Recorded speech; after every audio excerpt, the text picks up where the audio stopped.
최국 영국 BBC 보도를 보면은 전 세계 어린이 가운데 근시 비율이 36%라고 합니다. 근데 그 중에서도 특히 우리나라는 몇 퍼센트 아세요? 73%의 어린이들이 근시를 앓고 있는 것으로 나타났다고 합니다. 심각해요. 10명 중에 7명이 근시라는 얘기잖아요. 아이들. 하루에 스마트폰 같은 디지털 기기를 사용하는 시간이 4시간 이상이 되잖아요. 그럼 근시 위험이 2배 이상 올라갈 수 있다는 연구 결과도 있는데, 이 WHO에서도 오는 2050년까지 전 세계 인구의 절반이 근시를 겪을 것이라고 전망했습니다. 나는 안구 건조증이 너무 심한데 하시는 분들 많으실 거예요. 원래 이 눈은 항상 눈물로 덮여 있어서 이게 촉촉하게 유지가 돼야 되는데, 눈 표면에 있는 눈물이 부족해지게 되면 어때요? 눈이 뻑뻑한 느낌이 들고 따갑고 막 모래알 굴러가는 것 같고 자주 충혈이 되는 그런 증상이 나타나잖아요. 근데 이 안구 건조증을 방치하게 되면 시력 저하로 이어질 수 있습니다. 이런 습관이 시력을 망가뜨립니다. 생활 속에서 눈 건강 지키는 방법 제가 알려드리겠습니다. 시력 망가지는 습관 첫 번째, 불 끄고 스마트폰 하기입니다. 일반적으로 사람은 1분에 한 15번에서 20번 정도 눈 깜빡깜빡거려요. 하지만 이 스마트폰과 같은 전자기기를 사용할 때는 1분에 한 5번에서 7번 정도로 확 감소하는 것으로 알려져 있습니다. 물론 사람마다 차이는 있겠지만 대부분 절반 이상은 깜빡거리는 횟수가 이렇게 줄어들 수 있습니다. 그렇다 보니 어때요?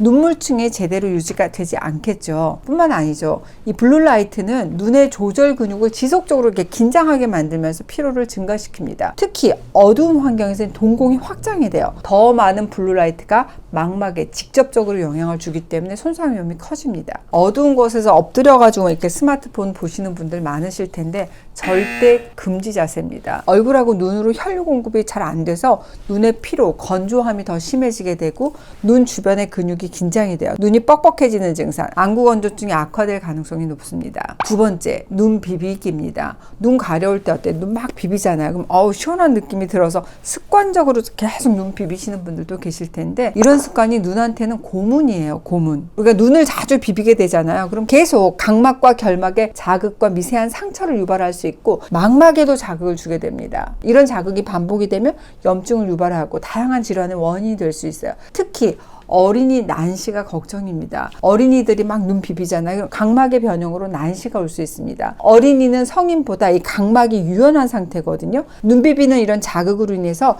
각막이 변형되기가 쉽습니다. 눈을 하나의 카메라 렌즈라고 생각을 해보게 되면 렌즈의 역할을 하는 게 바로 각막이잖아요. 각막의 변형이 생긴 거예요. 그러니까 렌즈의 어떤 부분은 너무 두껍고 어떤 부분은 너무 얇은 거죠. 그런 렌즈를 가지고 우리가 사진을 찍게 되면 어때요? 초점이 제대로 맞지 않아서 흐리게 나옵니다. 난시도 마찬가지.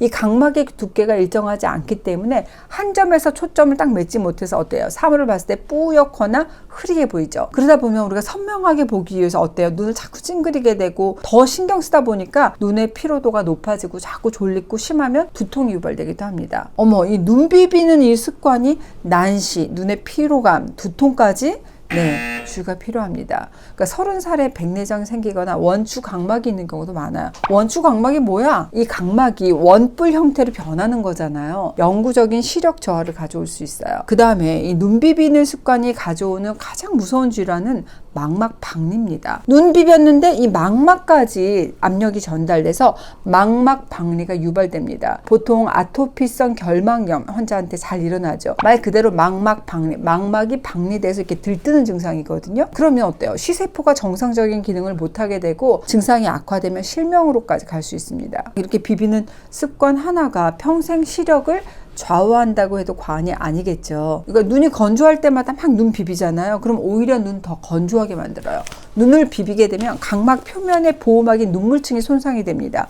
눈물층이 불안정해지면서 안구 건조증도 더 악화시킬 수 있기 때문에 절대로 이렇게 눈 비비지 마세요. 세 번째, 수면 부족입니다. 잠 못 자면 어때요? 눈 뻑뻑하고 눈에서 막 이렇게 열나잖아요. 충분한 수면은 눈물 생성 그리고 눈 건강에도 필수적입니다. 환자분들이 오셔서 눈 건강에 좋은 음식이 뭐가 있냐, 뭘 먹으면 되냐 이런 질문 많이 하십니다. 눈 때문에 루테인, 지아잔틴 이런 영양제 드시는 분들도 많잖아요. 근데 저는 가급적 이게 보충제보다는 음식으로 영양소를 채우는 것을 추천을 해드리고 있습니다. 물론 부득이하게 음식으로도 잘 못 챙긴다 그러면은 보충제로라도 영양소를 채우는 게 좋겠지만 음식으로 섭취하는 게 몸에는 더 이롭게 여러 가지로 작용할 수 있기 때문에 음식 식처방을 해드리고 있습니다. 그래서 오늘 눈 건강에 좋은 음식 한 7가지로 모아봤습니다. 뭐 시금치, 당근, 블루베리는 여러분 다 알고 계실 거예요. 돌나물하고 케일도 눈 건강에 좋아? 맞습니다. 들기름도 이건 의외다 하실 텐데 제가 나중에 설명해 드릴게요. 그리고 여기는 구기자. 구기자가 간에 좋은 거 아니었어요? 네, 눈에도 좋습니다. 왜 미란다 커, 마돈나가 고지베리를 단백질 쉐이커에 넣어서 즐겨 먹는다고 하잖아요. 헐리우드 스타들이 젊음을 유지하기 위해서, 몸매 관리 위해서 열광하는 식재료가 바로 고지베리예요.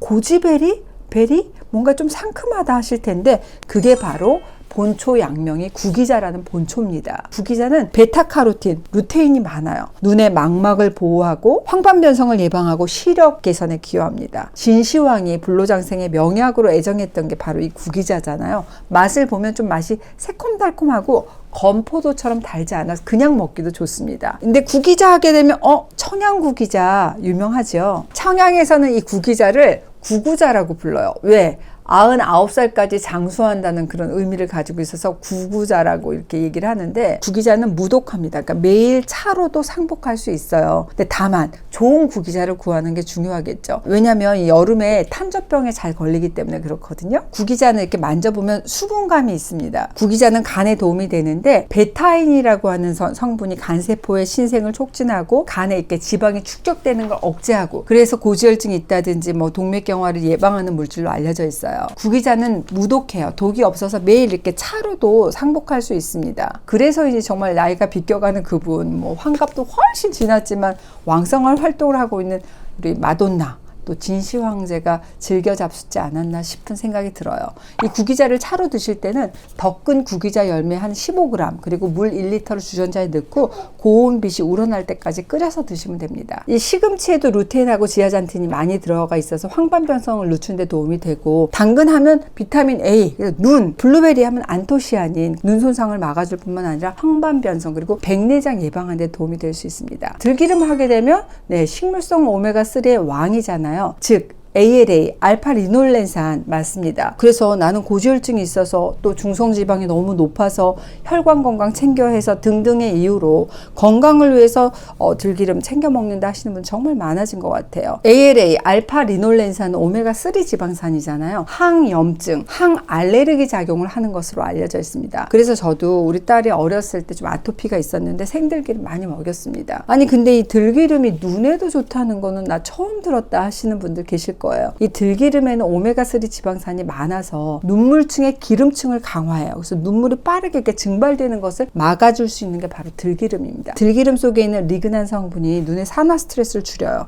노화로 인한 황반 변성을 예방하는 데 도움을 줄 수 있습니다. 특히 이 오메가3 이거는 생들기름에 가장 많이 들어있다고 말씀드린 바가 있는데 제가 이미 여러 논문을 참고해서 분석한 표를 보시면 오메가3가 풍부하다는 여러 식물성 기름 중에서 아마씨유가 53%, 생들기름이 압도적으로 1등입니다. 60%예요. 올리브유 0.7%입니다. 다만 들기름은 예민해요. 그래서 산패가 잘 되기 때문에 고온에서 짜게 되면 발암물질 1군, 벤조피렌 가능성이 있습니다. 그래서 되도록 들기름을 선택할 때는 이렇게 냉압착 생들기름을 고르시는 게 좋다는 말씀 드렸습니다. 여기 냉압착이라고 안 써 있고 저온압착, 전통압착 이런 애매한 표시 말고 이렇게 냉압착 표시가 있는지를 확인하실 필요가 있어요. 여러분들 드실 때도 열을 가급적이면 가하지 않고 샐러드 뿌려서 또 음식 먹을 때도 먹기 직전에 이렇게 뿌려서 드시는 게 좋습니다. 그리고 이 돌나물하고 케일도 눈 건강에 굉장히 좋습니다. H 눈 건강 스무디 이렇게 검색을 하시면 이걸로 한 레시피가 있어요. 이 돌나물은 예전에는 이 봄에만 맛볼 수 있는 채소였는데 요즘은 사시사철 밥상에 오르는 채소기도 합니다. 돌 틈에서 자라서 돌나물이라는 이름이 붙었는데 한의학에서는 석상채라고 하는 본초 약명을 가지고 있어요. 약으로도 많이 쓰여요. 맛이 달고 간화, 눈에 열기를 내려주고 진액을 공급해주는 그런 작용이 뛰어납니다. 돌나물 많이 드세요. 케일의 루테인은 시금치에 거의 한 3배 정도 함유되어 있기 때문에 눈 건강에는 그야말로 슈퍼푸드라고 할 수 있습니다. 오늘은 이런 습관이 시력 망가뜨립니다. 눈 건강을 위해서 버려야 될 습관도 알려드렸고 또 눈 건강에 도움이 되는 음식으로 시금치, 당근, 블루베리, 돌나물, 케일, 들기름, 구기자 알려드렸습니다. 시력이라는 게 이게 한번 나빠지면 되돌리기가 쉽지 않잖아요.